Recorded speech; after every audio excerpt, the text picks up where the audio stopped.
we can get into certain paths and certain patterns that are not good for us, that we're not holy and healthy for us to walk down. And what we have to do is ask God to search us and to point out those things so that we might be able to live the life that he has actually called us to live. Welcome to the Holy and Healthy Podcast, a podcast to help each of us live out the life that God has called us to live. If you enjoyed this podcast or today's episode, please leave us a review and share it with others. We hope you enjoy our conversation today. Hey, welcome to today's episode of the Holy and Healthy Podcast. My name is Hunter Perry, and I'm here with my buddy Caleb McMains. Yeah, it's so good to be here. Guys, Hunter did an amazing job last week taking it on solo so that I could rest a little bit after a full week with the fam and working on our daughter's room. So yeah, how's it look? Dude, so good. What'd you do? So we put beadboard around the whole room, so about 5/8 of the way up the wall. We put beadboard. That's very specific. Yeah, I did the math. I guess you have to if you're doing all the measurements and stuff. And then we did a trim piece, like a 4-inch trim piece, around the whole thing on top of that. Okay. And then we painted all of that this kind of nice looking green thing, kind of calming green. It was nice. And then we did wallpaper from the ceiling to that trim. Nice. And then we painted the baseboards, the walls, the doors, and the closet doors and everything. So that's awesome. Yeah, a lot of detail work, a lot of just, I don't know. I'm perfectionist, so everything has to be as perfect as it possibly can be. That's cool. But we thought it was going to take 3 days. It took 6. Like I'm talking, breakfast was done at 8, and I went to work. Alex watched the girls and helped amazingly where she could. And we'd put the girls to bed, and I'd keep working because Nora was sleeping in our room. Wow. Yeah. Yeah, that is wild. I remember you said, what was it, Wednesday we saw each other, and we were talking about Thursday, and you were like, yeah, like, we think we're going to be done tomorrow. And then I saw you on the weekend, you were like, yeah, just finished. Yeah. But hey, that's okay.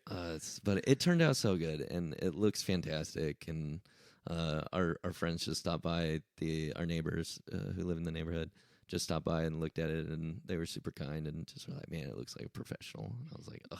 Aw, that's so good for you to spoke hear. to my soul. Thank you so much. I bet. Yeah. So. Well, that's awesome. But yeah, how was filming solo? That's number 2 for you. Yeah. Talking about relationships. Yeah. It's cool to, always jump into a category and a topic that's very important for us. Yeah. And really, I kind of went into, you can go back and listen to it, but I really jumped into more so just the principles of how to find like the right kind of person, like what to be looking for in a person. So we talked about like their cause, really what do they believe in? Yeah. That's cool. And then their character, like who are they as a person? That's something we see over time. And then do you have chemistry? So do you like each other? Do you like hanging out? That's great. And that's those principles relatable to like so good romantic relationships, but also human relationships. Yeah. And people we should be too. People with high character and good chemistry with people. And yeah, so that's good. It was fun. Yeah. Love it. Walk through an old school passage. Hey. Genesis 24. Oh, come on. Yeah.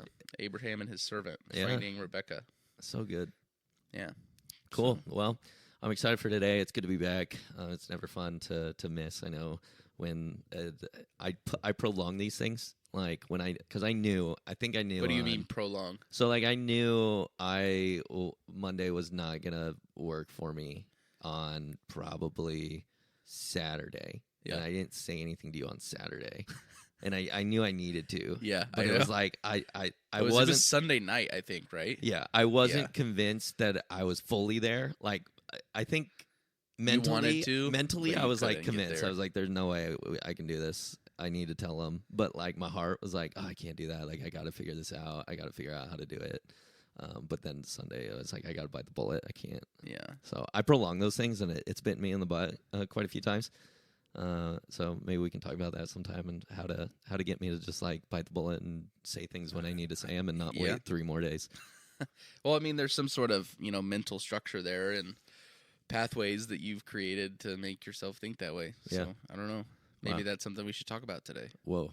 Wait, that is what we're talking about today. Whoa, did you see that? Guys, we got you so good.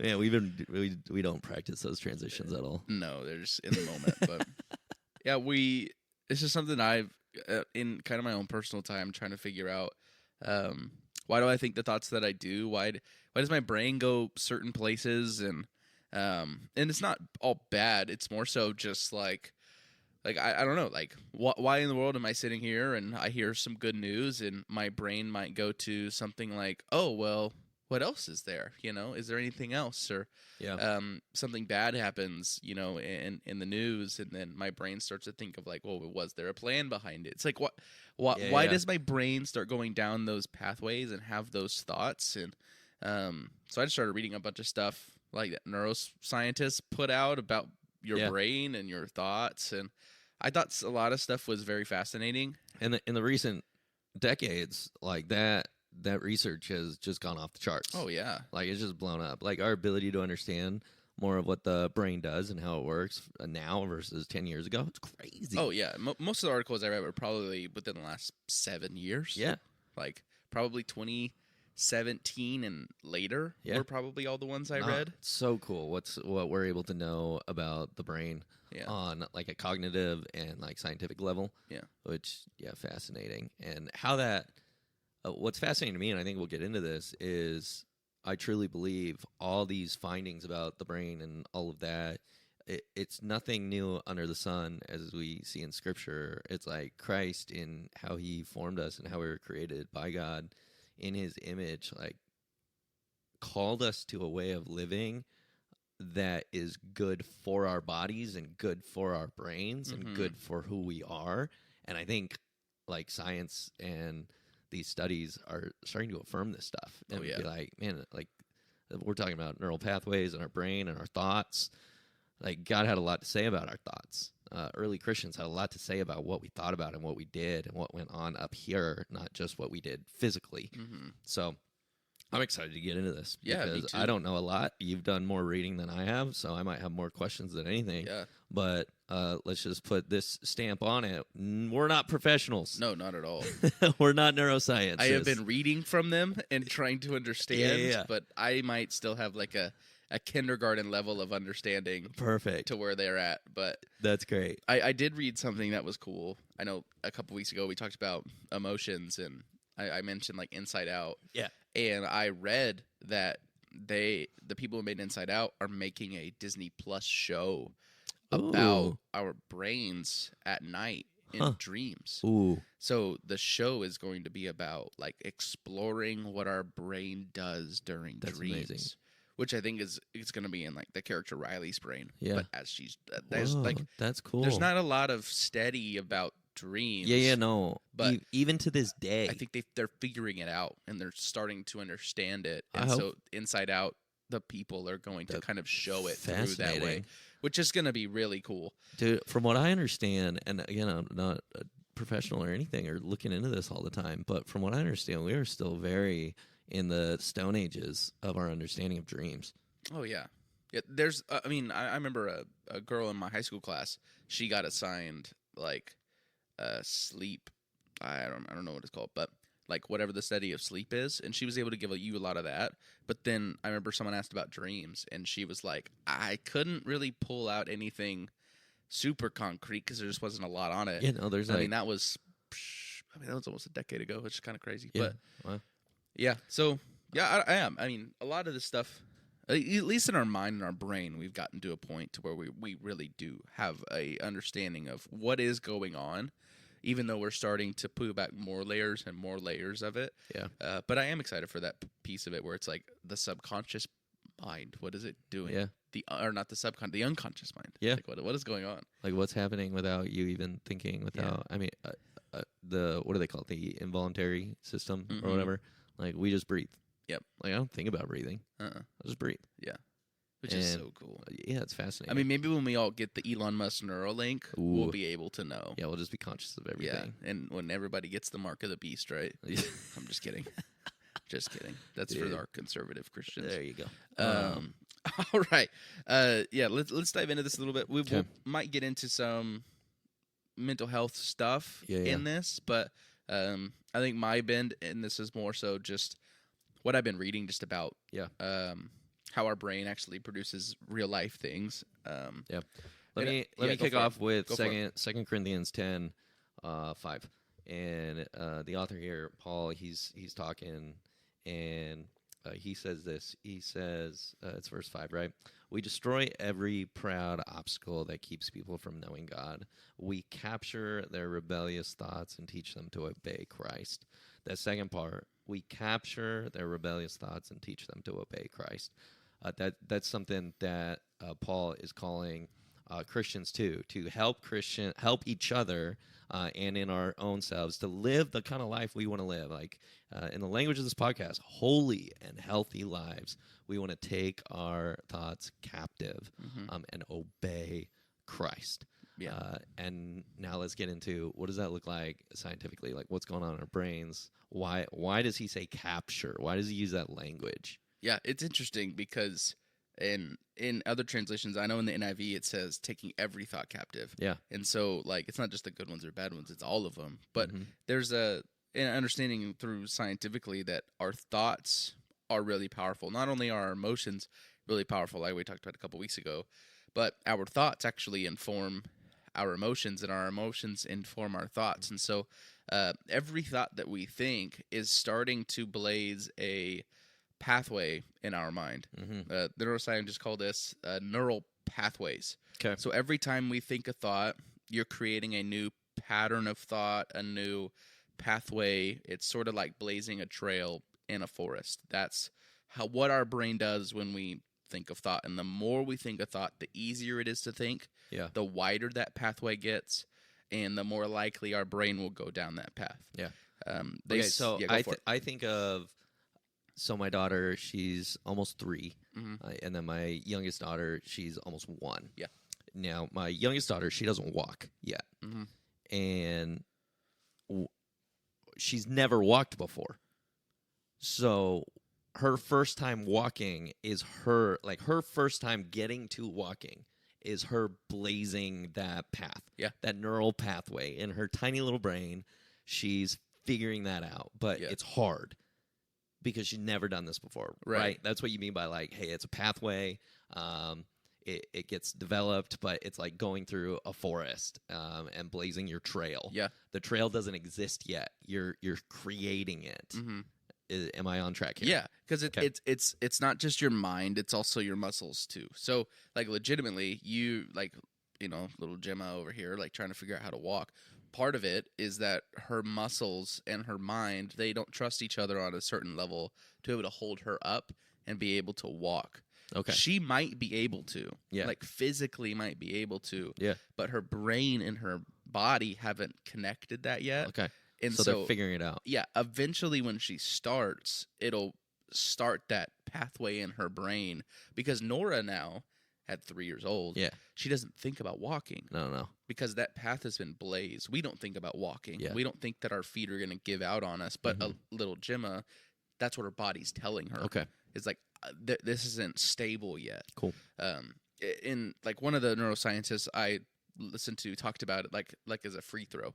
It's a good example of what a neural pathway looks like.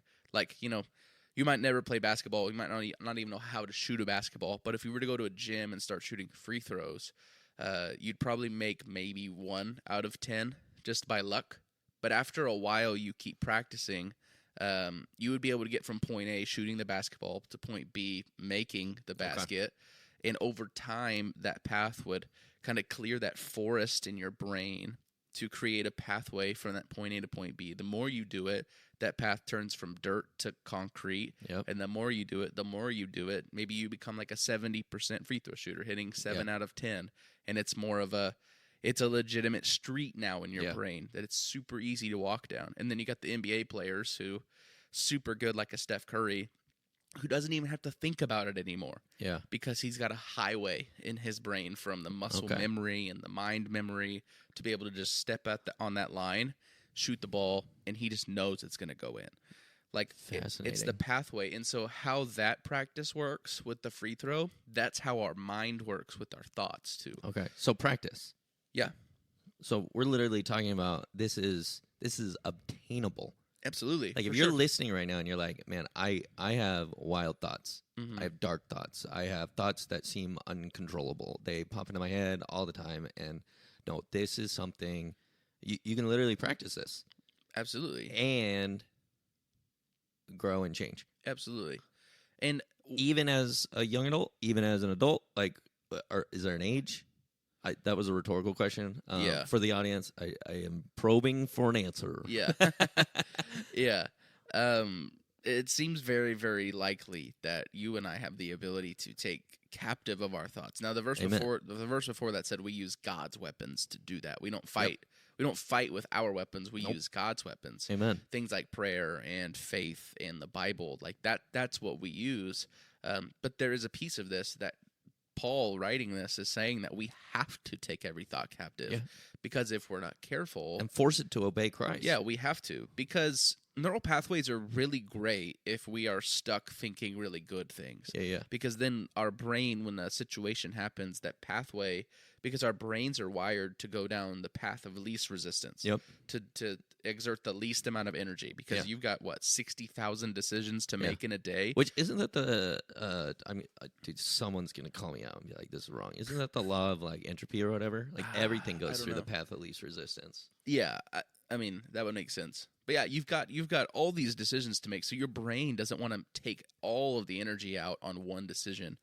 So that's why people get brain fatigue from work and go home and don't know how to function, because they've used too much brain exertion. But yeah, all these thoughts are being created, and we have the ability to take every thought captive using God's weapons and make it obedient to Christ. But if we are not careful, these pathways become so big that we might be thinking bad thoughts so frequently and wrong thoughts so frequently that now your brain, when it comes to a worry, when you get anxiety, you have created this pathway in your brain to start feeling like your body starts to tense, your breath starts to get fast, and that is your mind and your thoughts making your body do that, because that is the path that you have designed for your body. Interesting. So I think of something a little more serious, and for me, like, it is something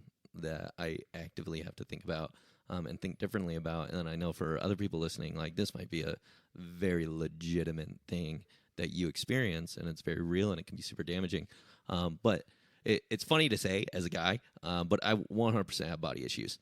Like, I look in a mirror, and my first thought is I don't look good. That is like 90% my first thought when I look in a mirror at myself, and is that, like, I physically do not look good as like a human being physically. And it is so, like, I don't even try to go there. I just, like, I'll put on clothes, or I'll, like, be standing in front of a mirror and I don't look good. And that's something I've done for years. So I'm guessing that's part of this, is like, I've developed this pathway that when I'm in front of a mirror, generally speaking, it's easiest for me to go straight to, I don't like the way I look. Yeah, that's so natural. Is that what we're talking about here? Like, that's a pathway that I've developed in my thinking, that I go there. Yeah, because a pathway is like, how they talked about it is there's a gap between where the neurons or the electrons have to jump, and it's called a synapse. And so this is the moment where that thought jumps to a new path. And so you have, like, in your mind, have created this, at least from my understanding, like, when you go into the mirror, like with your shirt off, like, there's a piece of your brain that synapse now jumps from where it's at to a different place, and then now it's going down a different thought. And like I get that, like, I feel that way too. Like, my body was a lot different when I was playing college football to where it is today. And so, like, I understand that way of thinking, like, and how that naturally comes up. I think one of that's the enemy. But I also think too, like, the enemy does use our thoughts. Like, he doesn't weaponize anything that we don't have against us, Like, he hurls he hurls, like, those arrows at us that we need a shield for and to guard ourselves with faith, and that's how we kind of take all these thoughts captive. But that's where I think possibly you have set up and I don't know, let me ask you like a couple of questions. Is that like, do you think that stems from like your own personal opinion of yourself, or does it come from maybe more so like you have a dream of what you wish you might look like, or like kind of putting yourself against and comparing yourself with other guys that you think look good, and then when you see yourself, maybe you feel like you don't measure up, or is it more so like your brain like fighting you? No, I think it's.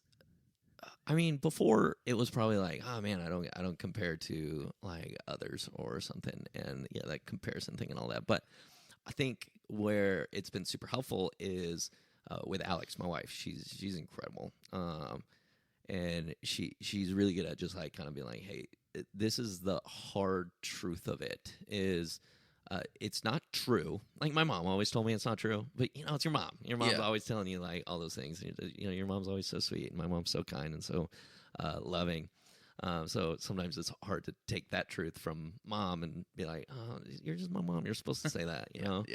It's like when they say you're doing a good job at a sport or something, and you're like, you're really not. But they're like, oh, you're so good. It's like, yeah, but I wasn't. Yeah. But Alex is just like, you gotta stop. You got to stop saying it. You got to stop verbalizing it. And I think there's been a lot of kind of rewiring, I guess, that I've noticed over the years in just not letting the words come out of my mouth, where I don't have those thoughts as much. It's still the primary thing I do when I look in the mirror. But, man, it's far better than it ever was. And she's also helped me look at, man, the way I view myself in a mirror. We're talking purely physical right now. If my daughters grow up hearing that, from me or Alex, we're going to wire their pathways, to be that way. And that was like huge. I was like, man, I do not want.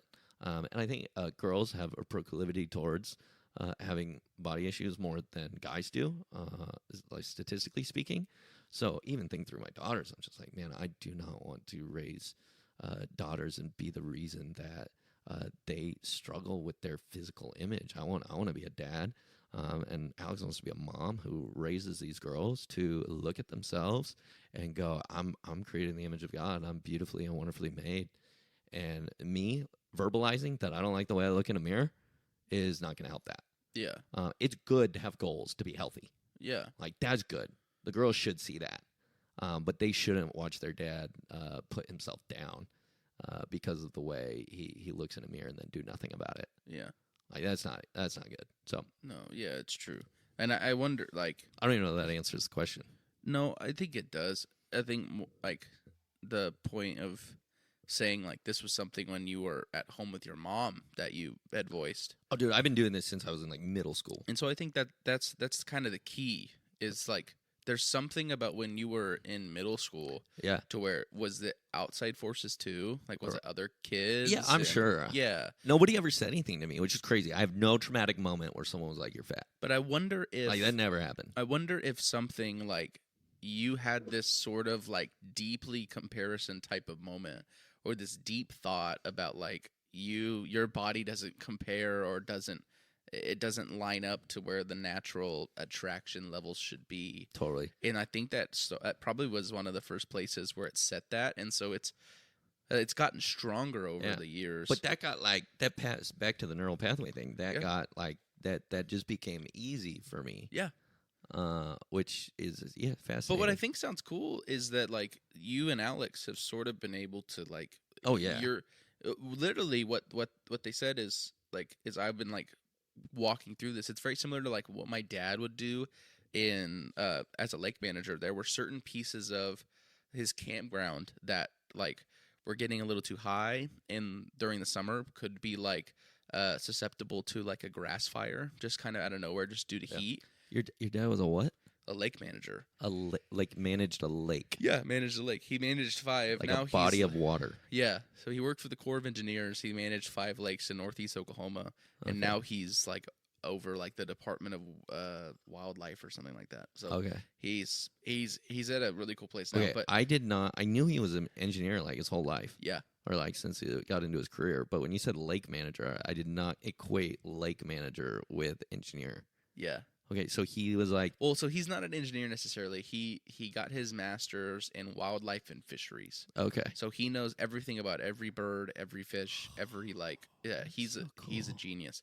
So he took care of campgrounds, he took care of staff, like all these different places, and like one of the cool things we used to do is we'd drive around and we'd drop like brush piles into the water, and when you drop brush piles into the water, that's where all the fish are, and so he'd be able to like put down on his locator on the boat like where the brush pile was like dropped, so when we would go fishing we could just go to it. So fishing was fun. We didn't have to guess. No, you always knew. Yeah. But yeah, when in the summertime when these grass fires were like really susceptible to happen just due to heat, what they would do is they would actually go and do a controlled burn. And they would dig trenches around a certain plot of land, and then they would set the whole thing on fire. Oh. And they would burn it themselves before it got burned. And what was crazy is it would like completely make all of this area of land black. Yeah. But then about 2 months later, it would start to go green. That's cool. And it would actually be better. The land would be healthier. Well, I just watched this video of this guy who, in his neighborhood, the HOA part of the sidewalk, because you know how like sometimes they'll do like landscaping, sidewalk, and then property? Yeah. That's what it was. So that landscaping before the sidewalk, that's technically owned by the HOA or anything. And they weren't taking care of it. So this guy's like, I'm doing it myself. So they killed all the grass because it was looking awful. They put this like stuff on it that kills it and also makes it more safe to burn it. But then, bro, they torched the whole thing and then threw seed over it. Yeah. And they were like, when you burn it, this is crazy. You probably already know this and you were probably about to say it, but they burn it and it releases carbon. Yeah. And what that carbon does is actually it's good for the soil. Yes. And it's good for the seed. And so it blows my mind. So burning it, destroying it, killing it, actually releases stuff that makes it better and more life-giving for the next thing. Yeah. And so that then is the transition into our thoughts, and what we have to do with them is we sort of have to take time to be able to burn them. Yeah. To kill them in a way. Yeah, the bad thoughts, the things like with God's weapons, we take them captive and force them to be obedient. And sometimes that will mean like you can't go down that. It's like for so long you've gone down this beaten path in this like, you know, tall field of grass. Yeah. And now it's beaten and you can walk down it really easy, but you can't walk down it anymore. You have to take down a new path. Yeah. Which is hard, and you have to force your brain to do that. And you have to go because your brain wants to do this, and you have to do that. But that is cool to hear that like you have been able to experience something like that, and now you and Alex have sort of been able to like, how do we kind of destroy that a little bit? How do we burn that? Yeah. Because now you're thinking more about your kids. Oh, totally. Because kids have changed everything. Dude, it's crazy how things start so young. Oh yeah. Like one of the cool ones that I read is literally one of your neural pathways starts for when you're a baby. And you get smiled at. Wow. And people say things to you in a certain tone. Yeah. Like that's a pathway where smiles are good. And that tone of voice is good. Yeah. Like you're a baby and your brain is starting to learn that. And even like, you know, when you're a toddler, you touch the hot stove. Like you realize that's bad really quick. And then even like, I'm sure you realize this with Nora too, but like they said even around 2 or 3 years old, you start to understand and realize that you can begin to manipulate people. Mm-hmm. And so like when you ask for a sucker and you don't get a sucker and you start to cry and you get a sucker, like you have learned that thing that I can't, if I cry I get the things I want. And sometimes that carries with people for a really long time. But yeah, it these thoughts and these pathways and these like highways in our brain are fascinating. So bring it full circle. It all starts super young. Oh yeah. Right. So if it starts young, we're talking to the majority of listeners right now. This has been stuff that has been your way of doing things for a really long time. So it goes without saying, or maybe we should say it, changing these things. Like if you've got pathways or things that you naturally jump to that are bad, and you know they are, and they're unhealthy and they're not good. Yeah. It's going to take practice. It's going to take a lot of practice to rewire those. Absolutely. From what I understand is it's never impossible to change these things. Like back to the neural plasticity thing, where your brain can grow and change and you can rewire these pathways. It's not something you can't never do, but it does get more difficult the older you get. Mm-hmm. And the best example I have of this is learning languages. Yeah. Kids learn languages really fast. Kids who grow up in a bilingual home, they can pick up on both languages and be fluent in both and not really have an accent in either, or have the appropriate accent in both if they do it young. You get older, like you get to my age, your age, it gets really hard to start to be like, oh, I'm going to learn another language. It's crazy. Yeah. And think of it like, so there's a whole other generation ahead of us, the boomers, as we call them.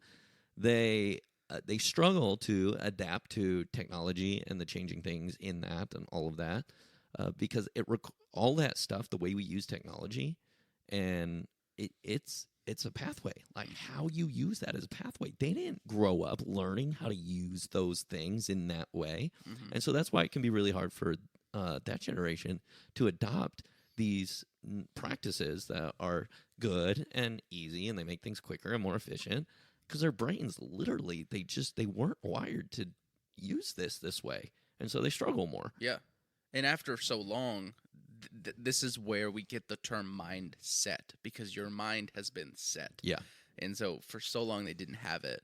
Now getting it, trying to figure it out, like you're saying, if they got this at 4 years old, would be so much easier. Totally. I've already talked about, like, I grew up with a GameCube. Like, yeah. I know how to use tech. I'm always going to be a proponent of technology because I grew up on it. Yep. But they didn't. So their mind has been set. And really what they talk about is like, I don't know if you've ever been to Texas, but when you're driving through Texas, there's an area where you're almost downtown like Dallas, and there's like 18 freeways that are just going up and around and like That's about crazy. each other. It's wild. But that is kind of what happens to our brains. It's like, how do you tear down 18 different highways in your brain? Yeah. Like, that's so tough. Yeah. Because your mind has set it. And the scientific definition is your mindset is like concrete ways of thinking. Like, it's been set. That makes sense. Yeah. Yeah, it can be hard to break those, but not impossible. No, I think not that's impossible. I think that's what's cool. If you're listening and you're like, man, so am I doomed? Like, I'm already well past the early stages of life. I'm into my, early 20s, maybe later 20s, and you're headed that direction. It's like, oh man, I think it's just too late for me. It's not. It's just going to require a little bit more practice than, say, someone else. I mean, you think about athletes. Most of their stories is, man, I had a basketball in my hand when I was 2. Like, I was walking around with a basketball. Or hockey players are like, yeah, I was playing hockey the moment I could walk. I was just talking to someone who was like, yeah, I've been playing hockey since I could walk. My parents put me in skates. And I was like, what the heck? That's like, crazy. You were walking and they put you in skates right away. I didn't even know they made skates that small. I mean, that was me in football. Like, when I had baby pictures with football in it. Yeah. Like that's, I played until college. Like that. So same. Yeah. It just, but you hear the handful of stories of the high schooler or whatever who, man, picked up a basketball freshman year, but they're rare. Yeah. They're on the more rare side. And they're more remarkable when you hear that. And they are remarkable. Or talk about like instruments and playing those. There just seems to be, the older you get, a little bit more effort and practice that you got to put in.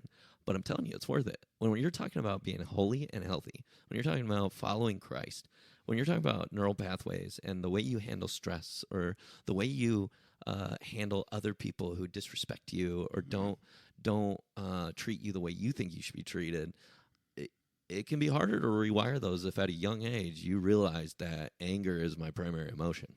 Yeah. But we all know anger is not a good primary emotion. Yeah. If you're losing it on people, you're flipping your lid, you're cursing people out like crazy, you can't keep your cool if someone even hints at disrespecting you, that's not a good thing to keep heading down. In fact, the older you get, it's going to get worse and worse. For sure. So it's well worth to say right now, what are some things that maybe my neural pathways, my highways, my concrete thinking are not right, and they're actually wrong, and they're actually hurtful to me and others, and how, through the power of Christ and using the weapons that he gives us, scripture, prayer, being with him, in union with him, how do I practice those things to rewire so that as I get older in age, it actually gets easier to love people. It gets easier to be a holy person. It gets easier to be a healthy person. And I don't have to put as much effort into it because I've already done that part. Because like you said, as you do it, those highways get wider and wider. Yeah. They're easier and easier to go down. You end up doing it without thinking. Yeah. And I think it's cool, the verse I was going to bring up as you were talking, and then you kind of alluded to it without alluding to it, but Romans 12:2 says, don't conform to the patterns of this world, but be transformed by the renewing of your mind. Then you'll be able to test and approve what God's will is, his good, pleasing, and perfect will. And we so frequently focus on the renewing of your mind, which is the piece that we should focus on. But I think like kind of what you're talking about is, how do you identify and how do you learn? Like if you're angry, if you're, fill in the blank, whatever you want to there. But you have to realize the pattern.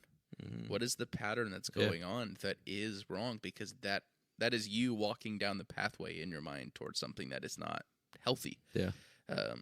So what Paul is saying, not only in 2 Corinthians, but also in Romans, is like your thoughts are powerful and your patterns of thought are really powerful. Yeah. So what we have to do is not only we could give you like 10 self-help tips of how to, train your brain and whatnot. But the biggest thing is being able to be transformed by the renewing of your mind through God, which is only in ways that we've been given. Yeah. We've been given the Holy Spirit that for those of us in Jesus he resides within us. We can pray and ask him to do exactly what David did. Or he said, search me, O God, and know my heart. Test me and know my anxious thoughts.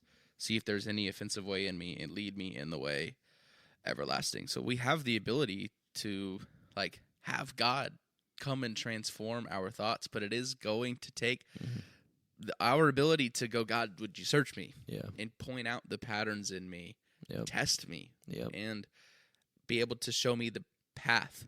Like these scientific things are not necessarily against the Bible. When we talk about things like neural pathways, we talk about things like plasticity, we talk about this plasticity, second nature type of stuff. Like it's not wrong, it's not evil. In fact, I think it's helpful for us to see that we can get into certain paths and certain patterns that are not good for us. That we're not holy and healthy for us to walk down. And what we have to do is ask God to search us and to point out those things so that we might be able to live the life that he has actually called us to live. So that's good. Yeah, man. Yeah, we really, it's not game over for anyone. It's very much so. It's all just beginning. Yeah. Like we have our whole lives to become more like Christ and be transformed into be more like him. And it takes practice. It takes practice to follow Christ. Like if it was natural and easy, then everybody would do it and we'd be living in a perfect world. But we don't. So if you're listening and you're like, man, I know my thoughts aren't always great about myself or about other people. I know my thoughts can invoke a certain type of action in me that is not holy, it's not healthy, it's not honoring to Christ, it's not honoring to others, it's not loving to the people around me. That can be rewired. Those natural reactions where you're off the cuff and it just comes in and you don't know what to do with it all, those can be worked out. The science shows it, and life with Christ and Christians of the history before us have shown it. Yeah, that's good. I'll kind of close with this. Same guy, David, who wrote Psalm 139, he writes this in Psalm 143. And it's cool because what you're talking about is like it's not impossible. It can happen. He writes this in verse 4. He says, I'm losing all hope and I'm paralyzed with fear. And then in verse 5, he says, I remember the days of old. I ponder all your great works and think about what you've done.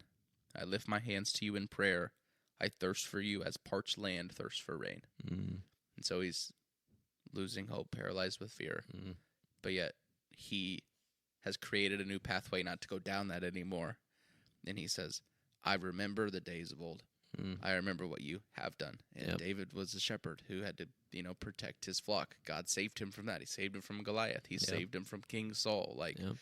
I've seen you do this. Like, I'm going to be okay. I ponder your works for me. I ponder what you're going to do. Mm-hmm.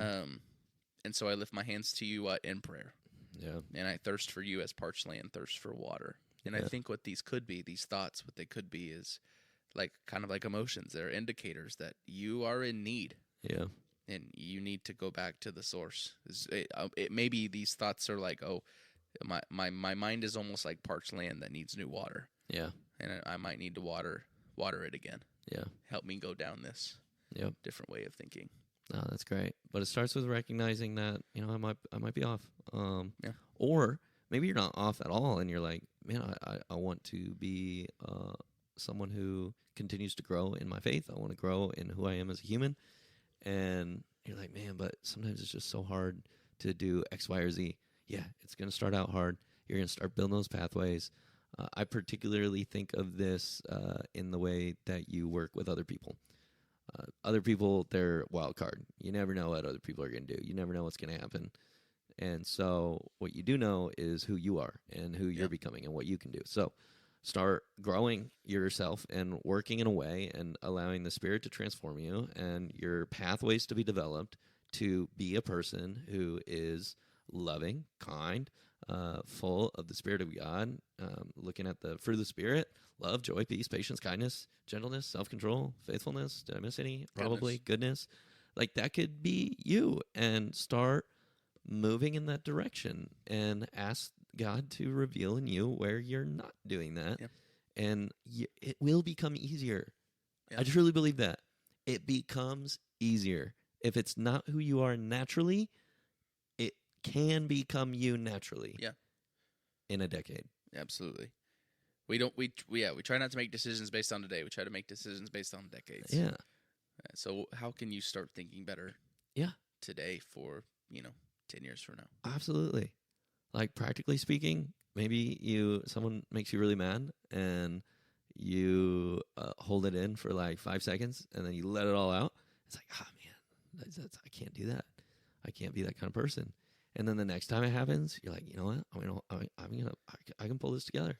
Maybe the next time it's like, man, 20 seconds. Like, dude. And before you know it, you're like, man, it doesn't bother me anymore. Yeah.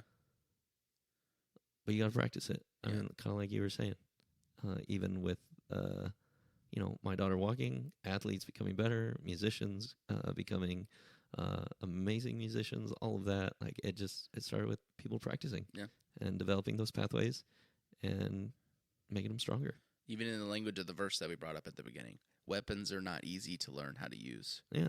It takes a lot of time and skill, especially with the weapons that Paul would have been alluding to, swords and shields and all these different things, arrows. Like it takes a long time. It takes skill. Mm-hmm. It takes practice. But with them, that is when we were able to capture our thoughts. Yeah. But it's going to be a fight. Capture the thoughts. Yeah. Take them captive. Yeah. Like you have to be able to make them obey Christ. Fight them. Take them back. Force them there. Yeah, get them there. Cool. This is good. That was good. Yeah, I'm good. I love talking about this stuff. You have any other last thoughts on neuroplasticity and neuroscience? And no, my brain hurts enough. I know. Just thinking through all of that, but no, I just encourage anyone who's sitting here thinking like, man, I've got some thoughts I need to fix. Just know you don't have to do it alone. Yeah, amen. Make sure you have a community of people you're going through this with. Absolutely. Pray, ask, find people, talk to them. Yep. Because life is better together, but also your thoughts will be better when you're able to share them. That's right. So, thank you guys for listening. Thank you so much for spending some time with us today. If you enjoyed this episode, please share it to others that you think would benefit from it. Also, we'd love if you could share this on social and tag at RockPointYA just to let us see, like, what is God doing through this podcast. We make this for you, and we make this for other people to become holy and healthy in their lives. So thank you so much for spending some time with us today. Leave us a review, send it to others, and man, we hope you have a fantastic day. Thank you for spending some of it with us.